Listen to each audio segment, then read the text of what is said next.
বিসমিল্লাহির রহমানির রহিম। আসসালামু আলাইকুম ওয়া রাহমাতুল্লাহ। নবী করিম সাল্লাল্লাহু আলাইহি ওয়াসাল্লাম যেভাবে রোজা রাখতেন। রমজান বরকতময় মাস।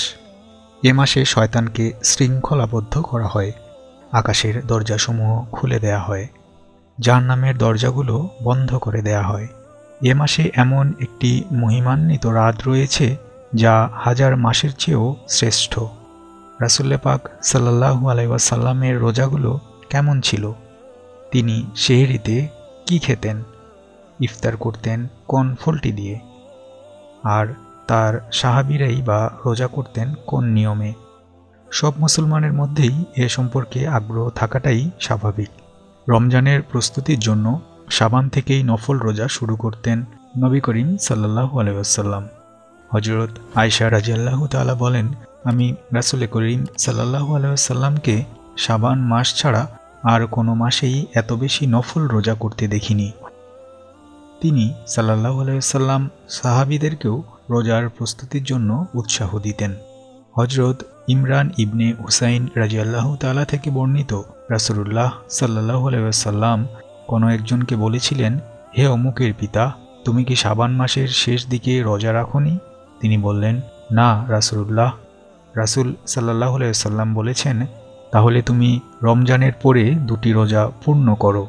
রমজানের ঠিক আগেই রাসূল সাল্লাল্লাহু আলাইহি ওয়াসাল্লাম রমজানের ফজিলত এবং বরকত সম্পর্কে সাহাবীদের জানিয়ে দিতেন। এ সম্পর্কে অনেক হাদিসের মধ্যে একটি হাদিস উল্লেখ করছি। রাসূল সাল্লাল্লাহু আলাইহি ওয়াসাল্লাম বলেছেন, রমজান বরকতময় মাস। এ মাসে শয়তানকে শৃঙ্খলাবদ্ধ করা হয়, আকাশের দরজাসমূহ খুলে দেয়া হয়, জাহান্নামের দরজাগুলো বন্ধ করে দেয়া হয়। এ মাসে এমন একটি মহিমান্বিত রাত রয়েছে যা হাজার মাসের চেয়েও শ্রেষ্ঠ। বিভিন্ন হাদিস থেকে জানা যায়, রাসূলুল্লাহ সাল্লাল্লাহু আলাইহি ওয়াসাল্লাম চাঁদ দেখে রোজা শুরু করতেন।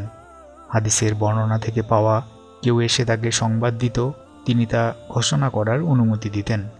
তিনি সাল্লাল্লাহু আলাইহি ওয়াসাল্লাম ইরশাদ করেছেন, তোমরা চাঁদ দেখে রোজা রাখো এবং চাঁদ দেখেই রোজা ছাড়ো।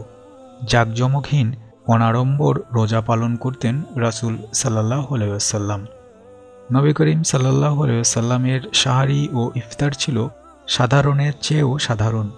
হযরত আনাস রাদিয়াল্লাহু তাআলা বলেন, রাসূল সাল্লাল্লাহু আলাইহি ওয়াসাল্লাম কয়েকটি ভিজা খেজুর দিয়ে ইফতার করতেন। ভিজা খেজুর না থাকলে শুকনো খেজুর দিয়ে ইফতার করতেন। ভিজা কিংবা শুকনো খেজুর কোনোটাই না পেলে পানি হতো তার ইফতার। রাসূল সাল্লাল্লাহু আলাইহি ওয়াসাল্লাম সূর্যাস্তের সঙ্গে সঙ্গেই ইফতার করতে পছন্দ করতেন। ইফতারে দেরি করা তিনি পছন্দ করতেন না। তেমনিভাবে রাসূল সাল্লাল্লাহু আলাইহি ওয়াসাল্লাম এর সেহরিও ছিল খুব সাধারণ। তিনি সাল্লাল্লাহু আলাইহি ওয়াসাল্লাম দেরি করে একেবারে শেষ সময়ে সাহারি খেতেন। সেহরিতে তিনি দুধ ও খেজুর পছন্দ করতেন। এ সম্পর্কে সময়োপযোগী একটি হাদিস উল্লেখ করতে হয়।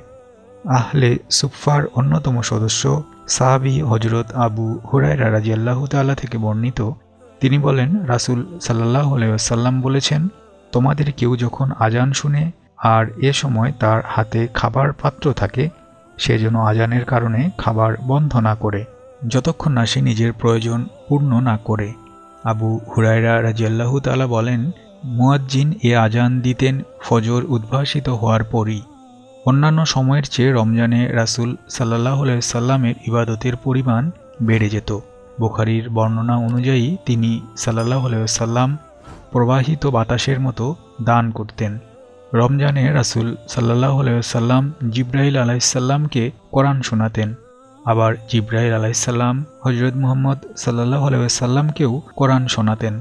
রমজানের রাতে তিনি সাল্লাল্লাহু আলাইহি ওয়াসাল্লাম খুব কম সময় বিশ্রাম নিয়ে বাকি সময় নফল নামাজে কাটিয়ে দিতেন। নির্ভরযোগ্য হাদিস থেকে জানা যায়, রাসূল সাল্লাল্লাহু আলাইহি ওয়াসাল্লাম 3 দিন সাহাবীদের নিয়ে তারাবি পড়েছেন। চতুর্থ দিন থেকে তিনি ঘরে আর সাহাবীরা বাইরে নিজেদের মতো নামাজ পড়তেন।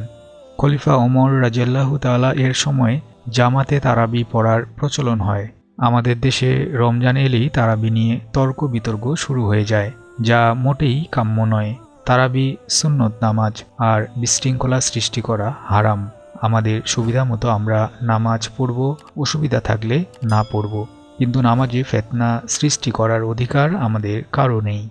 শেষ 10 দিন ইতিকাফ করা রাসূল সাল্লাল্লাহু আলাইহি ওয়াসাল্লামের নিয়মিত সুন্নত ছিল। ইতিকাফে কদরের রাত তালাশ করাই মূল উদ্দেশ্য। অত্যন্ত দুঃখজনক হলেও সত্য, শেষ দশকে আমাদের মসজিদগুলো মুসল্লি শূন্য থাকে। রাসূল সাল্লাল্লাহু আলাইহি ওয়াসাল্লাম শাওয়ালের চাঁদ দেখে রোজা ছাড়তেন।